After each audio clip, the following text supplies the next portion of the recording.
Any intuitive reasons why that is so? It's a highly informal economy in St. James. The parish actually with the highest level of highly banked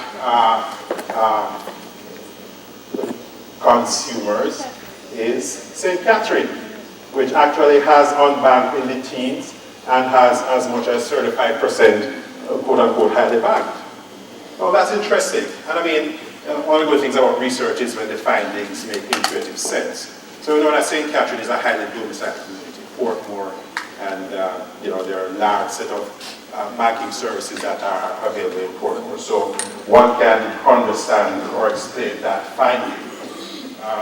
So that's important. So the idea is not only to know that 35% of our citizens are unbanked, but to understand where they are, because that would help to inform strategy, and also why. Right, so that's again just another representation of that. So we see the large predominance of savings accounts, but a small number of people who have checking accounts or credit cards or debit card accounts. The other thing that was important for us, or interesting for us, was to not only have people say, well, they don't have access to the banking sector, but why? And these are some of the more common reasons that emerge. So, for a lot of people, it just doesn't make sense. I don't have enough financial resources to even contemplate being a part of the formal banking sector.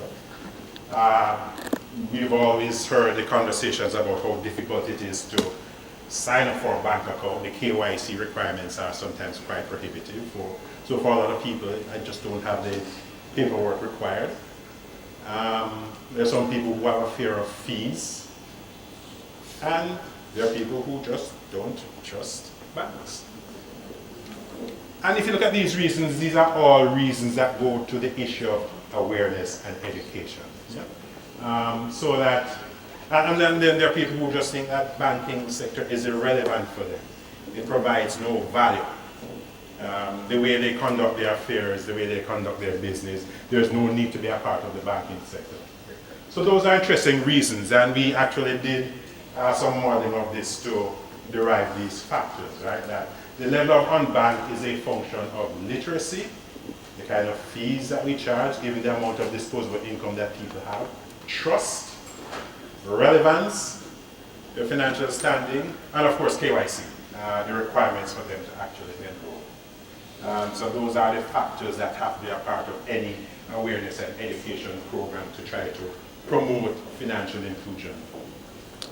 I want to transition a little bit to talking about the prospects for mobile banking, mobile financial services, because there is a correlation. If you look across the world, and this map, if you can decipher it, is showing the percentage of unbanked population in regions across the world. So those highly colored areas have a high degree of unbanked populations. This is showing 60 to 80%, greater than 85%. So when you see in places in Africa, in Latin America, Mexico, have high, in Asia, Pakistan, and the Philippines, have high proportions of unbanked citizenry.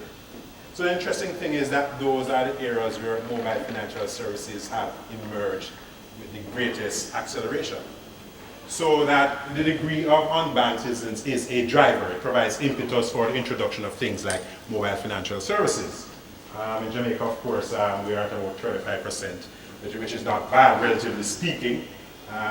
We have mobile penetration of about 120%, right? I don't think there's anybody in this room who doesn't have two phones. Right, so we have high mobile penetration. We have a relatively manageable level of unbanked citizenry, but we have every opportunity for the introduction of mobile financial services. And again, empirical evidence has shown that penetration of mobile phones and combining that with electronic payment systems does have some correlation with GDP. I see my colleague Livingston, I'm sure he would agree with me on that particular matter.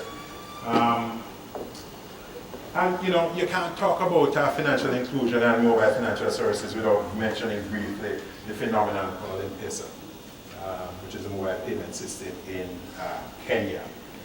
So this was launched in 2007. Registrations per day reached close to 10,000 in December 2007. After 2 years, 7.7 million subscribers to M-Pesa, 23,000 agents. So you're not only talking about increased financial inclusion, access to financial systems, not only in terms of savings, but primarily for remittances, making electronic payments. But you're also talking about jobs, right? 23,000 agents as part of the M-Pesa system to facilitate the distribution of or access to the service. One of the interesting things from M-Pesa is that 50% of the users are banked. So again, it's not just a tool for the unbanked, but it's just a tool that makes sense.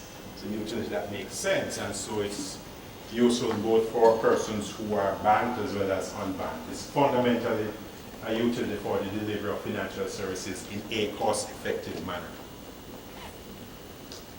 That's a synopsis of the growth rate in M-Pesa, and the fact that M-Pesa, even though it started out as a remittance system or an electronic payment system, has rapidly expanded into a whole range of financial services, including some persons using it to save money, people use it to buy credit, people use it to store money for emergencies.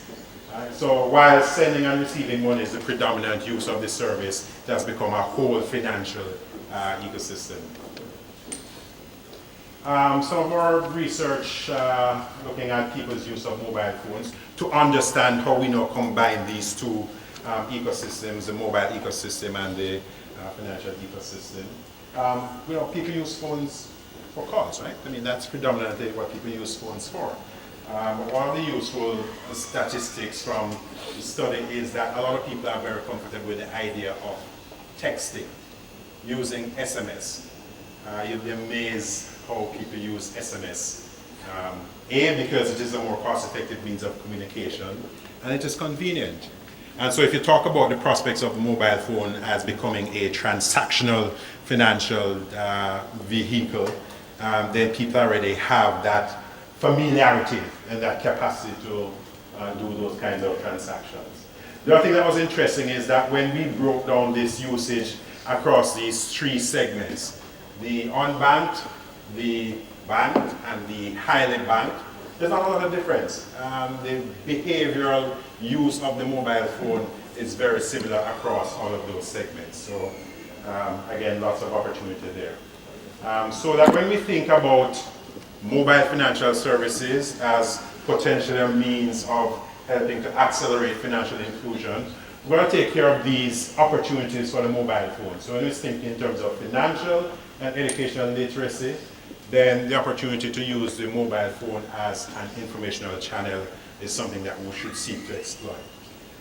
When we think about trust or fees, certainly the mobile phone provides the opportunity for much lower order of magnitude in terms of transaction fees. When we think about relevance and financial standing, we need to understand that the offerings, it's not one size fits all. You have to particularly package the financial services that you're delivering to the traditionally excluded segment than what is currently offered to banking clients. So it has to be tailored to low-income clients. It's important to connect the dots here.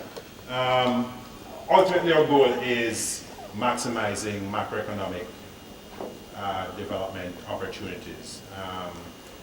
And our research, both the ones we've conducted and otherwise, suggests that there are three ways that can happen. Financial inclusion is one. Providing more efficient transactional financial services, in other words, more efficient commerce, is the other. Economies thrive on efficient commerce, so cash is not an efficient means of doing commerce. If you can provide more efficient means of driving commerce, then that can be a driver as well. And jobs and innovation. Again, if you look to the example of Kenya and M-Pesa and the whole ecosystem that has evolved around that, it's not simply about financial inclusion, but a whole innovation ecosystem has emerged around that ecosystem. In our case, we have looked at the supply side, the technical architecture, business models. We've looked at policy. We've looked at the regulatory framework. The Bank of Jamaica, the central bank, has introduced guidelines for mobile payment system. The question remains for me is who builds the cat? Who puts this system in? How do we make sure that this system is put in the most effective and efficient way possible to maximize its value to all constituents? And therein, I think, lies a challenge. It's going to be interesting to see how the mobile payment system emerges since the guidelines were issued earlier this year. Sometimes I have this sense that everyone is scrambling for their own piece of a relatively small market in terms of concentrating on what I call interoperable and shared resources. I think there's one big opportunity that, and we won't have the time to talk about it, but I call it an alternative path to financial inclusion. If we think about our path beneficiaries, if we think about the 377,000 persons that are paid on a bi-monthly basis by the government with these micropayments, we think about the opportunity for accelerating financial inclusion with that constituency by introducing those payments through a mobile payment system. And I think that there is every opportunity there. I go to something that Dan mentioned in his talk, that a lot of times we focus on the supply side and putting in infrastructure rather than understanding the consumer. And are they ready for this? This is a quote from MasterCard's study of the introduction of mobile payment system. Consumer readiness is a critical success factor. The most advanced infrastructures, the most responsive legal systems, regulatory systems, mature economies, sophisticated technology networks may be fertile ground. But until the consumer is ready, until the consumer embraces mobile payments, that ground will remain fallow. Right? So familiarity, willingness, and usage are necessary conditions for this to happen. And so it goes back to the idea of education and awareness. Right? The example with path beneficiaries is an interesting one.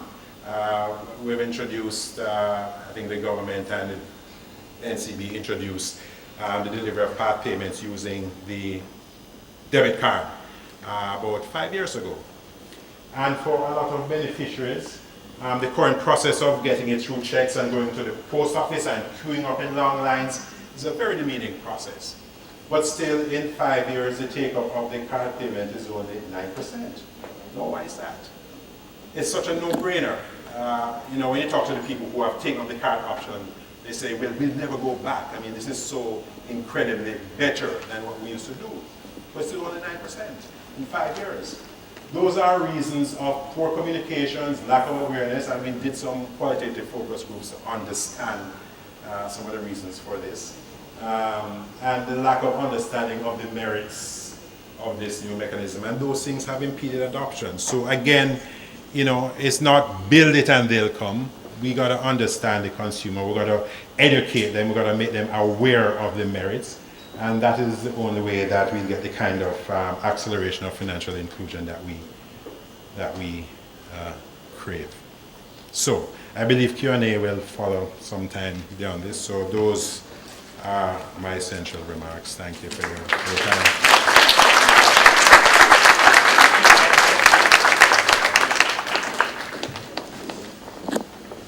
Thank you very much, Dr.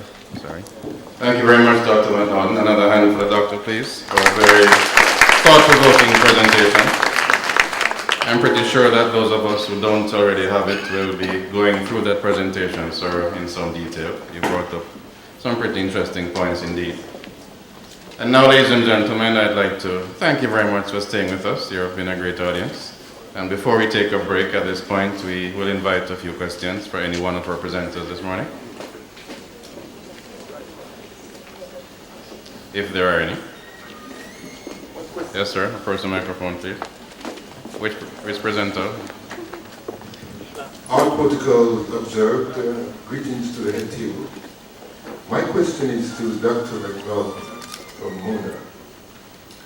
Now, based on the rate of inflation in this country and job declining, does a transactional account help in poverty alleviation, or does it help in keeping my account above the water?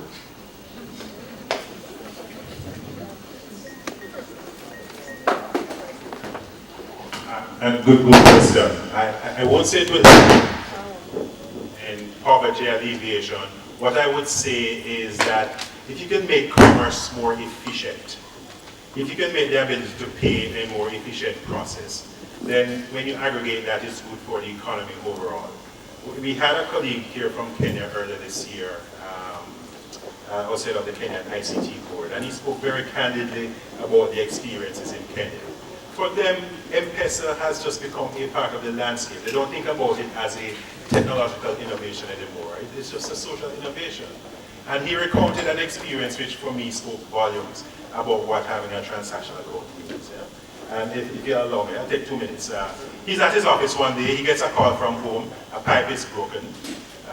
He calls a plumber, the plumber goes, looks at the pipe, takes a picture, sends it to him on his mobile phone. He says, okay, what is it going to take to fix this? The guy says, well, I need to get this, this, and this, and this. So he sends the money to the hardware store where the guy is going to pick up the parts. The guy goes, picks up the parts, goes back to his home, fixes the pipe, takes a picture, sends him on his mobile phone. He sends the guy some money on his phone. He hasn't left his office, right, without doing that kind of activity in Jamaica. You'd have to leave your office, go down to the hardware, buy the parts, go get cash to pay the plumber because he's not going to take a check. That's what I mean by efficient commerce. And just having a mobile payment system that is transactional makes a huge difference to how efficient the economy is. Thank you, sir. Next question. What I'd like to ask, what business or investment can one invest in that will ride out future global recession and even prosper during it, that one can invest in also? Who would like to take that?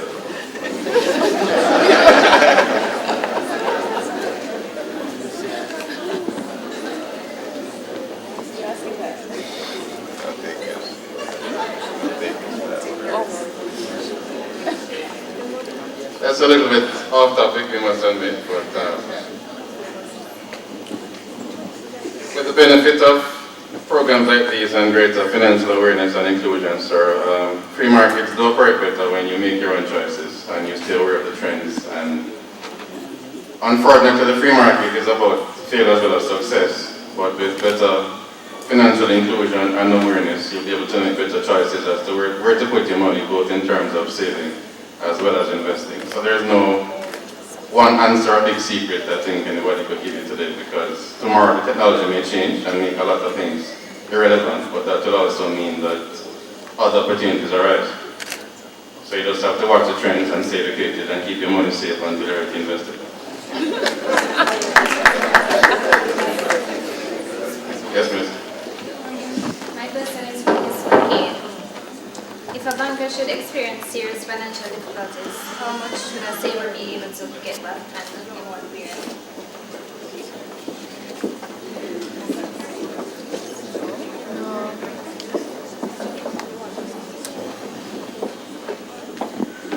Thank you very much. That's a good question. You're listening. Saver would get back under the deposit insurance scheme $600,000 for his or her deposit.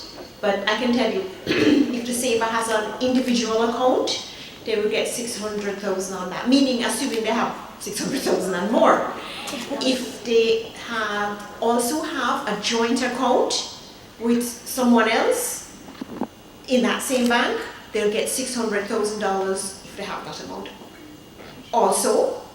And if the saver had a business account, a company account, or if you're trading as operating as a sole trader, you'd also be able to get $600,000 up to on that account. So you could actually end up with more than $600,000. Got that question? That's okay? Sorry? The time frame is as soon as possible. No, well, our systems are being designed to do that as absolutely soon as possible. Yes, Dunson Little, President of Jamaica Vendors and Market Association. I could have not sit here taking so much note and not noticing that the sector I represent, which is the informal sector, when you have the financial crisis in the United States, and I wanted to direct this to Mr. I would just say Cole. I don't want to. I would just say Cole, although you say you're not of the brand. And I also wanted to direct a part of it to the last presenter, Mr. McNaught. What I have noticed is that when the stimulus plan was placed solely to bring back and to bounce back America when the President Obama have took office, the car industry was bankrupt. And what we have noticed is that it was not saying that people who were already bankrupt, the borrowers who were unable to pay, was not given that chance to risk capital. I feel that the financial system in Jamaica have tried to adopt this, but not adopting it to that extent we expect it to be adopted. What we are hearing about in this country is credit bureau. A lot of the people in my sector have borrowed a lot of money from these institutions, these very existing institutions. And I don't want to call any bank name because people don't like to call names. And I wanted to say to you, what is happening is so many people are out of the banking system. And I've heard that across the table. And we have heard the number, 2.7 billion people is out of the formal banking system. Just imagine how many are involved in the informal banking system and the underground banking system. And what this meant is that it's always the pressure to set up something which is not going to stimulate or bring from underground, bring together who is on the surface and bring together those people who are in a closet trying to come out and still hiding in that closet.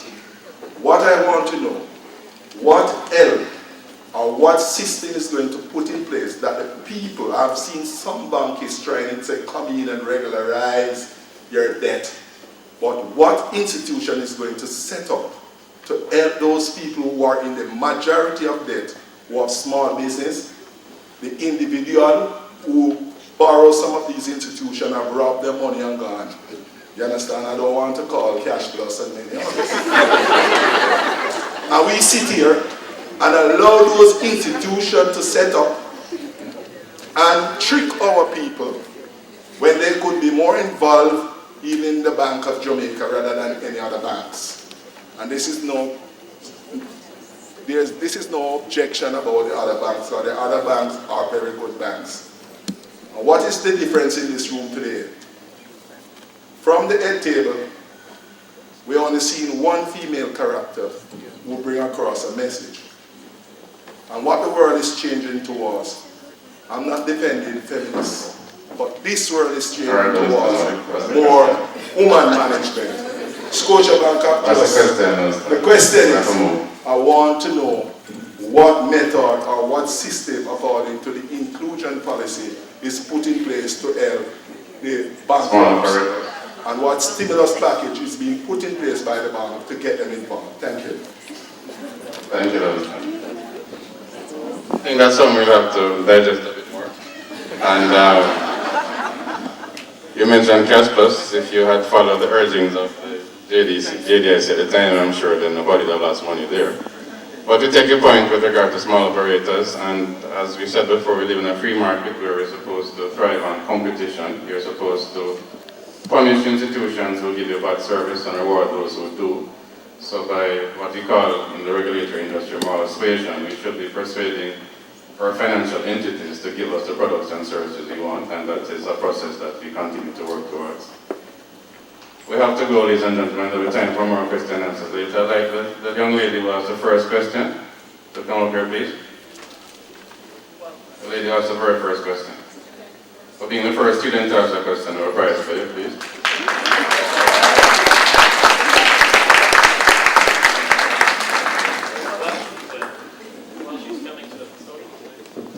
While she's coming up to ask her question, Sure. I can respond respond to the earlier question about a particular investment and that can get you through a recession, the answer, of course, is there is no one investment, and that's more sophisticated of an answer than it sounds like. Diversification is really the only thing that gets anyone through these things. And the examples of the counterfactual are replete, meaning those who put too much of their investments, their portfolio in real estate, lost big. Those who put too much in equities and not enough in bonds, lost bigger. So really, no one made out well during the recession, but it was degrees of loss and how quickly it came back. So diversifying one's investments across asset classes is the best way to do that. And of course, when you need the money, it has a lot to do with how you need to diversify those. So that's really the only secret there is to it. People doubled down on investments when the getting was good, but the door swings both ways. So that's why limiting your returns on the upside through diversification also means limiting your losses on the downside. So that would be my only bit of advice. Thank you, Dan. Okay, ladies and gentlemen, this is where we take a short break. That's the end of part one. We have a coffee break at the back of the room for you, for those who can remain with us. We remind you that the second section is coming up, and we ask you to stay tuned for that. We have about 25 minutes or so to try to catch up on. We want to welcome a lady all the way out of TNT, Trinidad and Tobago, specifically our colleagues in the Central Bank of Trinidad and Tobago, to open the batting for this, our second session, to speak to us about the experience in Trinidad and Tobago with financial literacy. Please welcome Ms. Laddie Franklin.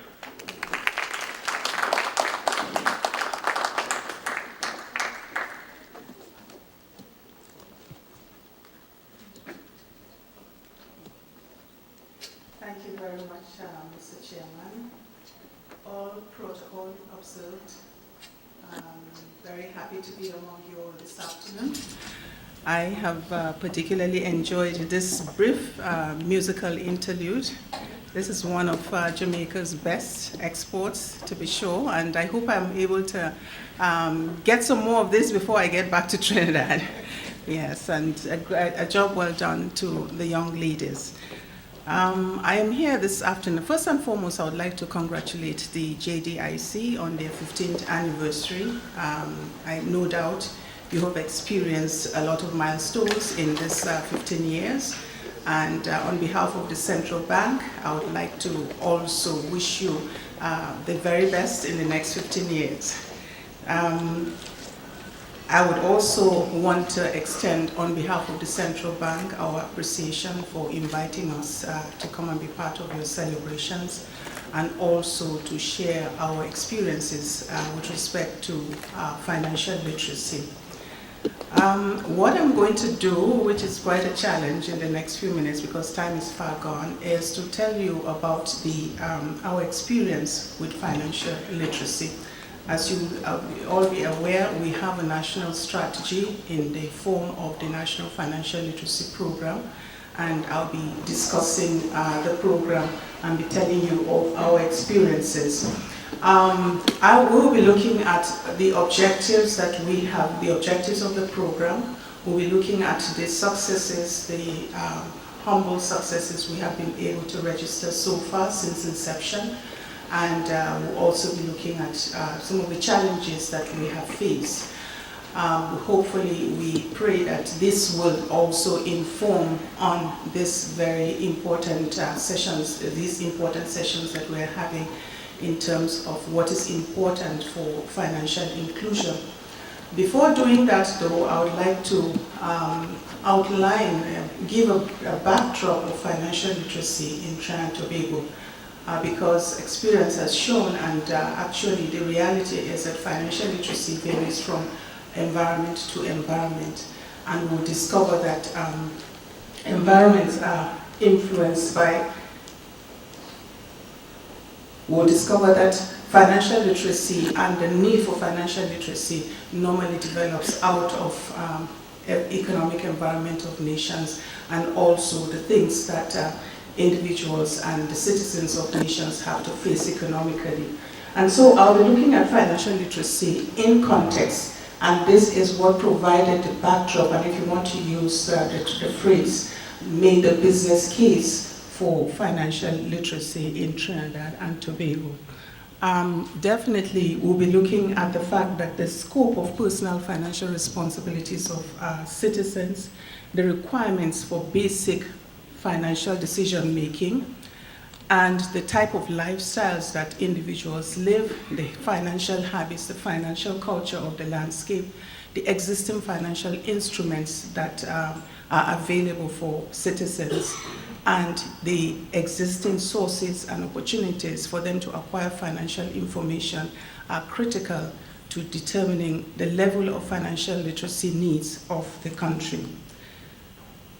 As you all may be aware, around the time that the National Financial Literacy Program was established, Trinidad and Tobago was witnessing very strong economic growth.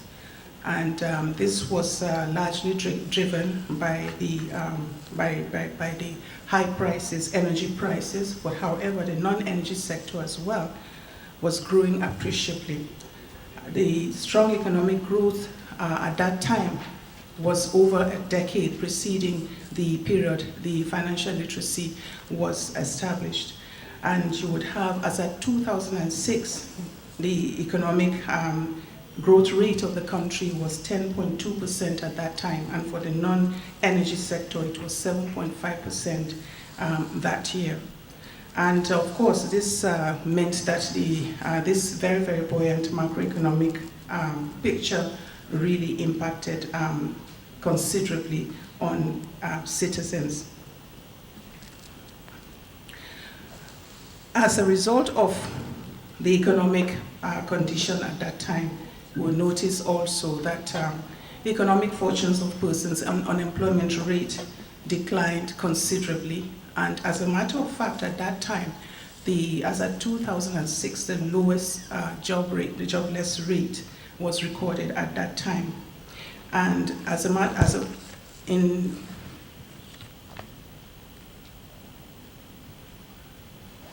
it also impacted on the quality of the lives of people as well. And you realize that people had significant disposable income in their hands, and virtually everything was going very well for the population. However, while these developments are meant to be positive developments, there were some very, very negative factors that were coming out and really causing concern. What was discovered first and foremost was that there was a general bias towards consumption rather than saving and investing and doing positive things with the economic fortunes that people were experiencing at that time.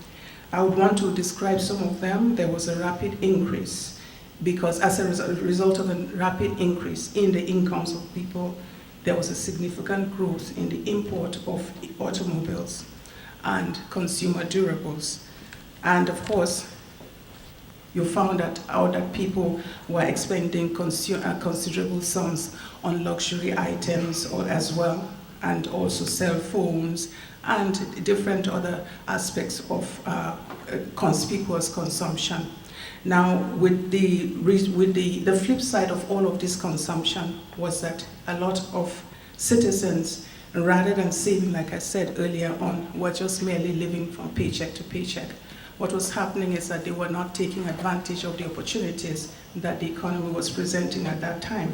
Not saving, not putting aside anything for a rainy day. Personal savings when compared to the consumption rate, and of course, the central bank is in a position to monitor these statistics. Personal savings was considerably low, very, very inadequate. And of course, that meant that citizens, in spite of the conditions, were not prepared to meet any emergencies. Personal debt, of course, was rising very, very sharply, and this was induced by the credit card regime that suddenly came into being at that time. Provisions for retirement were considerably low and very, very inadequate, and you would realize, of course, that people were not prepared for life cycle changes as a result. Now, all of this was happening against the background also of rapid evolution of the financial sector as well. And you would find that the sector also was evolving rather rapidly, and this impacted also on the citizens as well, in the sense that they had they had access to more financial instruments and financial services than before. Some of them include ATMs, credit and debit cards, credit in contract installment loans, a whole range of checking and savings instruments that were suddenly available to the general populace. At the same time, there were also a lot of financial societal changes that we were beginning to witness at that particular time, and you would find out that youth, because of the high rate of employment, there were more youths combining work and study, and there were also more persons combining work and study.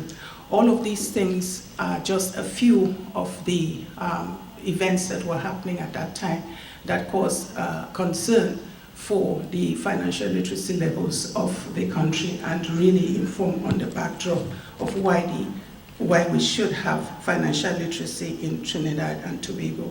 We also had at that time the Office of the Financial Services Ombudsman that was established just before the National Financial Literacy Program was inundated with a lot of complaints from consumers. Even though these instruments were available for them, you found that obviously people did not understand the use of these instruments, and it was only after they would have acquired them, they would discover that, well, there were things that I was supposed to have known before, and this thing is not exactly serving my needs. This thing is not exactly taking me to where I am going. And so we had a lot of those complaints coming. So if we want to relate this to financial inclusion, we'll discover that in Trinidad and Tobago, the issue would not be really usage of financial tools and strategies. The problem would be, how do people really understand these things before they take them up? Do they have the knowledge and the requisite skills to be able to identify the risks and the benefits? Do they have the skills and the knowledge as well to be able to understand whether this works for me, this works in my own particular situation? And also, it's also important to note that people must know their rights and not just their obligations. They must also know that they have rights, and they have to have information about how to deal with, how to acquire those rights. So this, as in a nutshell, is the background for financial literacy in Trinidad and Tobago. And as a result of that, the financial literacy program was established in January of 2007. The vision is to produce better informed, educated, and more financially aware citizens. And the mission is to empower citizens with the requisite knowledge and skills with which to make informed financial decisions. Now, these are, as a result of that, the main objectives of the program that the program set out to achieve were to sensitize on the importance of financial literacy. It was important to sensitize first and foremost because most of the time people don't even understand that they need financial literacy.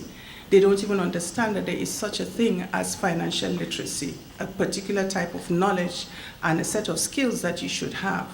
We discover every day that people generally do not understand that they have to make a budget, they have to set goals, and they also have to make financial decisions based on the goals that they set. And all of these things, it was important for us to let people know that this was important. It was important for us to also sensitize them about the benefits of having that knowledge and the skills. It was important for us to let them know the disadvantages of not having that knowledge, using as many teachable moments as possible to do that. And so sensitizing and creating awareness about financial literacy and letting them know that now there is a recourse. I forgot to mention earlier on that another aspect of the scenario before the establishment of the financial literacy program was that at that time, information or sources for which persons could acquire information or could become financially literate were very few indeed, outside of the product-based advice. So you'd find that most of the time people would only have access to financial information about products, about what they should do with their money only when someone is selling something. While that is not an indictment of the sellers of the product, it also lets us understand that definitely the advice will be geared towards ensuring that somebody takes up a particular product at the end of that advice. So there was no other source outside of these sources. There were a few counseling sources, but these were not broad-based and they were not available for the generality of the population.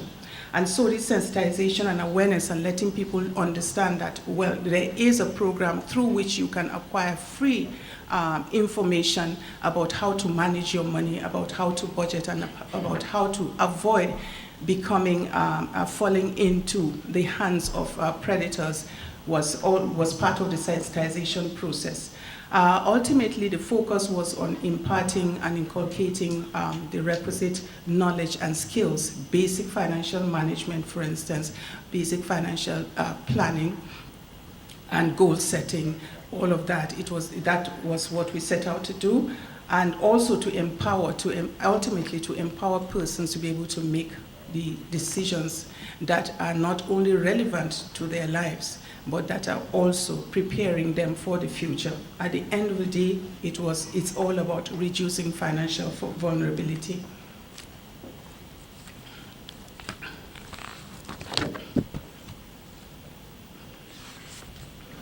Now, the delivery model that the National Financial Literacy Program has been using in Trinidad is the central bank NFLP model. Now, you would ask, it's a very obvious question actually, why the central bank? We don't believe that any other person, any other organization is best positioned to offer this type of financial literacy information, especially based on the needs of the people, more than the Central Bank of Trinidad and Tobago. And this is mainly because it is not selling any product. It is in a position to provide unbiased information. It is independent, and therefore the trust that is very, very necessary that to build when undertaking financial literacy. We are best able to build that because we can tell people, persons know that they are not under pressure at the end of whatever information that we're giving them to take up a product. And also it is the central bank also, with the overview of the macroeconomic picture of the country, is able to identify the gaps and able to take up the necessary steps to be able to plug those gaps. Now, the model, therefore, after the mandate was given by the Minister of Finance through the government, was that the central bank should initiate the National Financial Literacy Program, and the central bank, as a result, set up a department within a bank, and so that it was made into an entire department through the bank, and it is being rolled out through that particular department. The next, and the mandate, given the department's mandate, is also to set up the standards. It's also to set up the structure for the rollout of the program, and also to develop the various education curriculum that will be used for the various target groups that we're looking at targeting. So that particular that particular aspect of the activities reside with the central bank and the NFLP department. Rolling out from there, the program is supposed to be and is being disseminated to the wider population through a train-the-trainer process. Our trainers are strategically drawn from various sectors and why I say strategically is that typically they would have access and influence over the priority and target groups that the program is looking to reach. And also we also have independent facilitators as well Now, the model is for these facilitators to have access for us to provide them with the curriculum and with the materials, and also to undertake basic train the trainer for them to understand the objectives, and from that, roll it out. I understand I have just 1 minute. I have just started. Okay, right. And then onwards, also important linkages with the financial service channels. And I'm sure we would have noticed that so far what I have been saying, I would want to give us a pass mark, given what Mr. Ea Nicola had been mentioning earlier on with regards to the imperatives of financial literacy. Now, our key objectives, I just want to run over those as quickly as I can. I would want to say that our main objective, our key achievement has been the undertaking of a national financial literacy survey. I will explain why that is an achievement. In the first place, it has never taken place. We had never had a financial literacy survey, and we would see that it is very critical to informing on the type of financial literacy strategy and the kind of methods and tools that we are going to use to be able to undertake the program. The financial literacy survey was undertaken in 2007, and it involved about 1,000 households, and this was highly representative of the country. 58% of the respondents were female and 42% of them were male, and they fell within the age group of 16 years and older. The dimensions of financial literacy that were touched in the survey include making how individuals are able to make ends meet, how they're keeping track of their money, how they are choosing financial products, and how the steps that they take to plan ahead. The results of the survey provided us, like I said, with very, very useful insights as to what in the first place, the extent of the problem that we have, and also identified for us some very, very vulnerable areas that we need to target on as urgently as possible. It also importantly provided us with a measurement tool for which to measure the impact of the program going forward. And so right from the onset, it was decided that we would have a follow-up survey every few years. As a matter of fact, right now we just completed another national survey. The results have started to come in. I am not able to reveal that, but we in terms of impact, we're beginning to see some impact of the program. And so we have a baseline measurement tool with which to go forward with. I want to quickly discuss the scores. And the overall, in terms of the overall financial literacy score, what we have is, that's not too clear for me.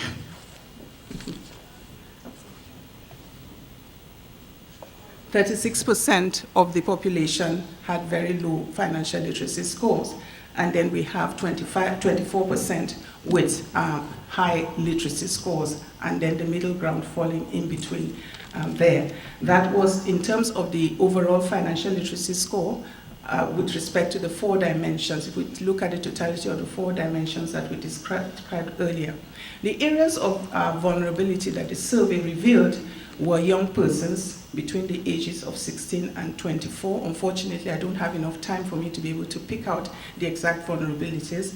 However, I'll be talking a little bit about some of them. Mature adults between ages 60 years and over, which are the retirees. Female-headed households, as well as separated or divorced females. Persons with lower educational attainment as well had very, very low scores. And generally persons with low incomes. Generally, the entire the greater number of the respondents were very low with respect to future planning.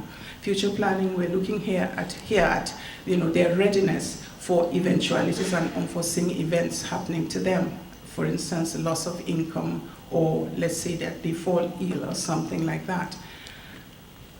In terms of retirement planning, we had some very worrying statistics coming out from the survey. 1 in 3 persons, or 33%, over the age of 60 years and over, continues to work. Now, that is the age of retirement, and of course, their inability to stop work is because they are not able to make ends meet. 54% of retirees among the respondents had no occupational or personal pension at all. And out of that 54%, only 13% of the respondents considered individual retirement plans.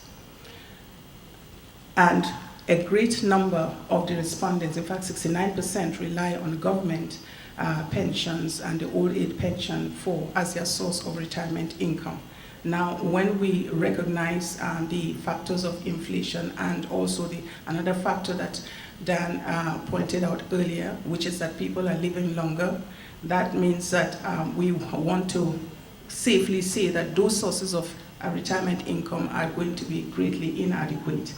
And of course, not being aware of it is one thing, but also knowing to what extent I am in danger here is also something that gives room for concern.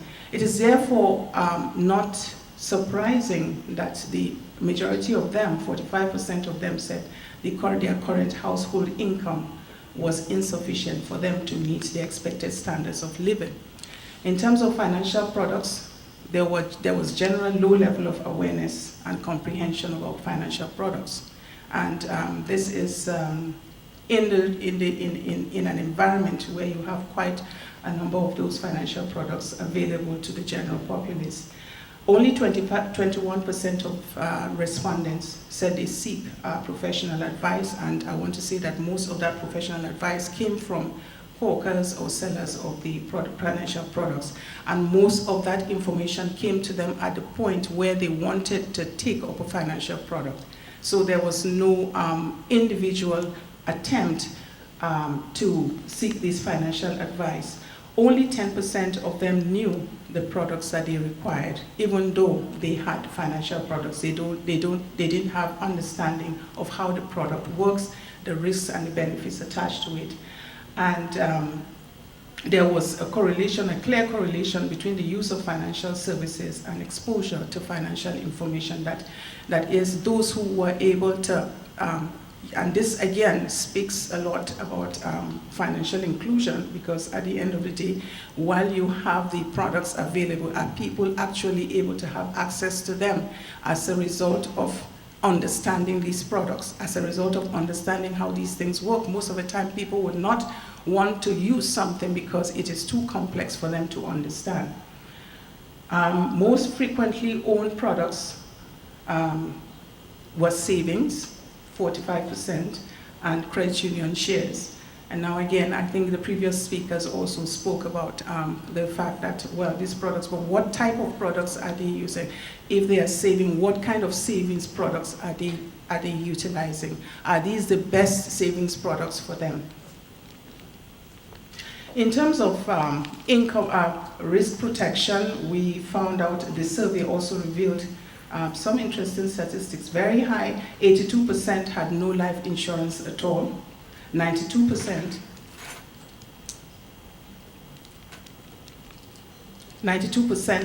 had no critical illness insurance.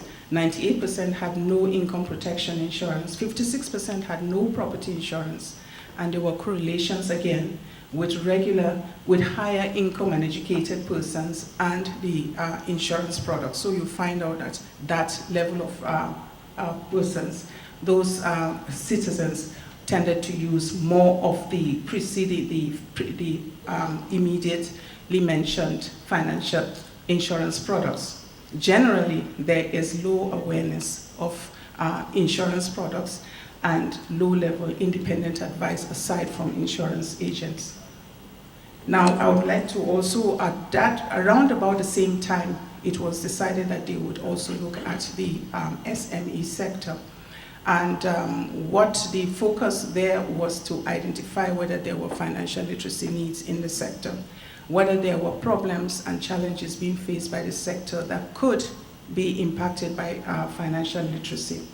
And the findings of there was a market study that was done at that time, and the findings revealed that while the sector was contributing significantly to the economy, the real value added, in the sense that it was contributing as at that time 12% of the country's workforce, real value added was very, very, very low. In terms of the GDP contribution was just 5%.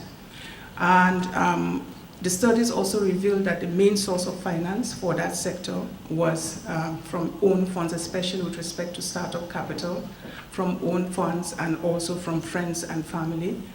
And it also revealed that the financial sector, and surprisingly, this also involved the developmental finance, due to the high transaction costs that are identified with that sector, there was a great deal of reluctance to take the risk of dealing with the sector.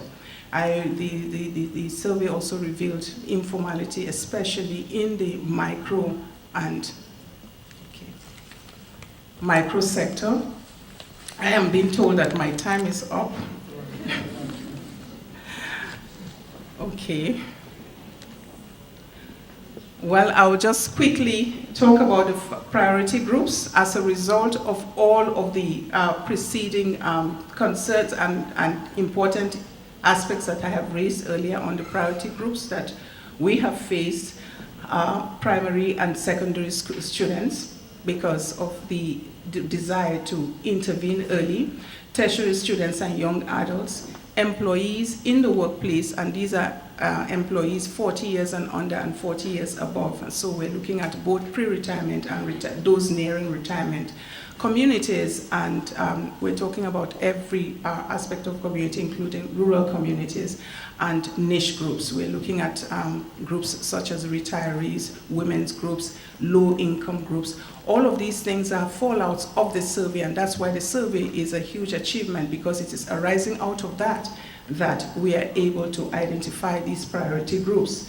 And of course, micro and small enterprises. The delivery channels we have been using are educational institutions, workplaces, through lunch and learn sessions, community development agencies and NGOs, SME development agencies, online platform. We have a website where we have a few, even though right now it is still being developed, we have a few educational tools on the website, and we have made considerable use of the electronic media and also publications.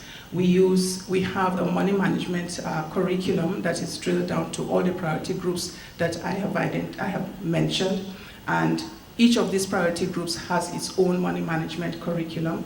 And we also have modular money management curriculum as well, facing particular aspects of financial literacy like retirement planning, mortgages. We have also been disseminating the information through publications, and we have a wide array of publications, again, targeted at all of these groups. And then we also have the publications and the sessions for the SMEs. It's a combination of the sessions and the publications. And the focus for the SMEs is startup and operational issues that small and micro enterprises deal with. Basically, we're looking at those aspects, those financial literacy aspects that will position small and micro enterprises to be able to access finance.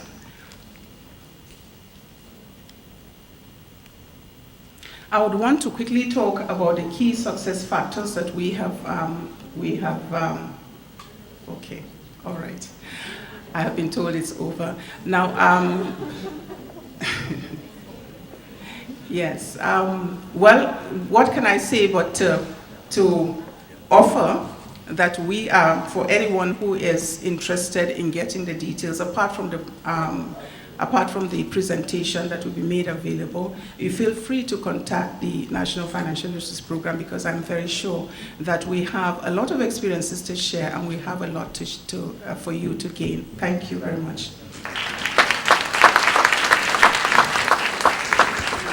In this background, I believe that giving a background, the purpose of the study will put things in perspective and design and the way we carry the study, because I was just at a function earlier, and there was part of a finding being questioned with regard to faulty. And I believe if we talk about how we did things, then might be able to raise those questions. And just talk about the main findings a little bit. Background and purpose. Globally, financial literacy is being recognized as core skill, as you would have found out in our discussion earlier. FSC partnered with OECD and